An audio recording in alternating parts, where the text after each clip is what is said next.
O poder do hábito. Introdução. O hábito do Higg apresenta a ideia de que os hábitos moldam nossas vidas de maneiras muitas vezes invisíveis. Ele introduz o conceito do loop do hábito, sinal, rotina e recompensa, que é a estrutura básica de como os hábitos são formados e mantidos. O autor destaca que entender essa estrutura é a chave para mudar comportamentos indesejados. Parte 1. O hábito e o cérebro. Capítulo 1. O loop do hábito. Do Higg detalha o loop do hábito, que consiste em 3 partes. Sinal.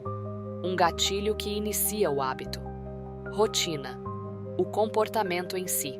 Recompensa. O benefício que se obtém da rotina.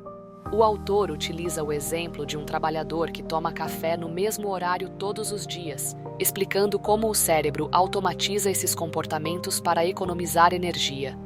Ele ilustra que, ao entender esses componentes, as pessoas podem alterar suas rotinas e, consequentemente, seus hábitos. Análise. O autor sugere que, ao identificar o sinal e a recompensa, é possível mudar a rotina, criando novos hábitos. Capítulo 2. O cérebro e os hábitos. Do Higg explora como os hábitos se formam no cérebro. Ao repetir uma ação, o cérebro se adapta e passa a executar a tarefa de forma automática. A região do cérebro chamada núcleo accumbens é mencionada como responsável pela sensação de prazer ligada aos hábitos. Exemplo: um estudo com ratos que aprenderam a pressionar uma alavanca para receber comida ilustra como o cérebro forma associações entre ações e recompensas. Análise. O autor enfatiza que os hábitos são difíceis de quebrar porque estão profundamente enraizados em nossa estrutura cerebral. Isso implica que para mudanças efetivas é necessário um esforço consciente. Capítulo 3. A neurologia do hábito.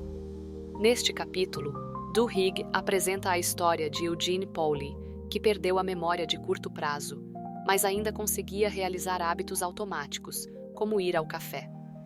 Isso mostra que os hábitos operam em uma parte do cérebro que não depende da memória explícita. Análise. O autor sugere que, mesmo sem consciência, os hábitos podem continuar a influenciar nossas ações. Isso implica que devemos ter cuidado com os hábitos que formamos, pois eles podem moldar nosso comportamento de maneira invisível. Parte 2. O hábito em nossas vidas. Capítulo 4. O hábito da indústria. Do Higg examina como empresas utilizam o entendimento dos hábitos para influenciar o comportamento dos consumidores. A Procter & Gamble, por exemplo, investiga hábitos de limpeza e desenvolve produtos que se encaixam nessas rotinas. Exemplo: o sucesso do Febreze, que se tornou popular após ser associado a uma rotina de limpeza, ilustra como o marketing eficaz pode modificar hábitos dos consumidores. Análise. A compreensão do loop do hábito permite que as empresas criem produtos que se tornam parte da vida cotidiana das pessoas, transformando o consumo em uma experiência habitual. Capítulo 5. O hábito da força de vontade. Do Higg argumenta que a força de vontade pode ser considerada um hábito que pode ser cultivado. Ele apresenta um estudo em que os alunos aprenderam a praticar autocontrole, mostrando que esse hábito pode levar a melhorias em outras áreas de suas vidas. Exemplo: o experimento do marshmallow, onde crianças que resistem ao doce conseguem desenvolver habilidades de autocontrole que se refletem em suas vidas futuras, é uma ilustração clara do poder do autocontrole. Análise. O autor destaca que a força de vontade não é apenas uma questão de resistência, mas sim um hábito que pode ser desenvolvido e fortalecido, sendo fundamental para a formação de outros hábitos positivos. Capítulo 6. O hábito da saúde. Do Higg explora como hábitos saudáveis podem ser formados e mantidos. Ele utiliza o exemplo da Weight Watchers, que combina apoio social e estratégias de hábitos para ajudar os indivíduos a perder peso. Exemplo: as reuniões da Weight Watchers oferecem um espaço para que os membros compartilhem experiências, reforçando hábitos saudáveis por meio de suporte mútuo. Análise. O autor argumenta que o apoio social é fundamental para a formação de hábitos saudáveis e que a criação de uma rede de suporte pode aumentar a chance de sucesso na manutenção desses hábitos. Parte 3. O hábito em nossas comunidades. Capítulo 7.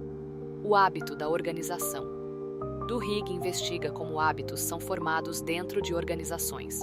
A Starbucks, por exemplo, implementa treinamentos que criam um padrão de atendimento ao cliente. Exemplo: o treinamento em atendimento enfatiza a importância de interações positivas com os clientes, tornando isso um hábito entre os funcionários. Análise.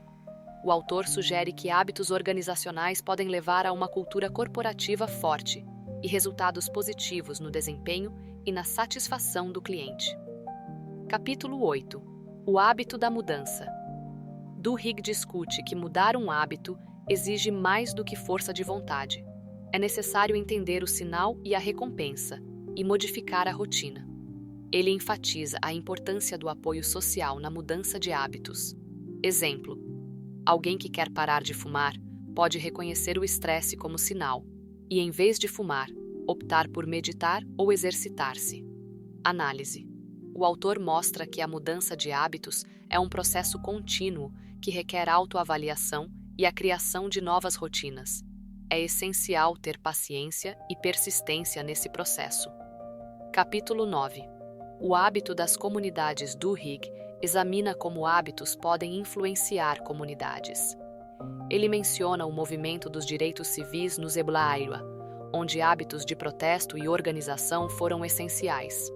Exemplo: a reunião e a mobilização de pessoas em torno de causas sociais mostram como hábitos coletivos podem criar mudanças significativas na sociedade.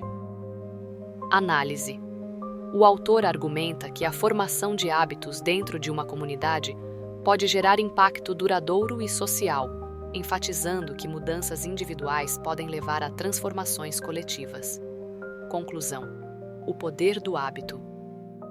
Duhigg finaliza o livro reafirmando que os hábitos têm um impacto profundo em nossas vidas. Ele enfatiza que entender o loop do hábito é crucial para a mudança de comportamento. O autor sugere que, ao focar em pequenos hábitos, podemos alcançar transformações maiores em nossas vidas. Exemplo. Final. O autor utiliza a história de um homem que, ao adotar hábitos diários saudáveis, transformou sua vida de forma significativa, demonstrando o poder que hábitos pequenos e consistentes podem ter. Análise.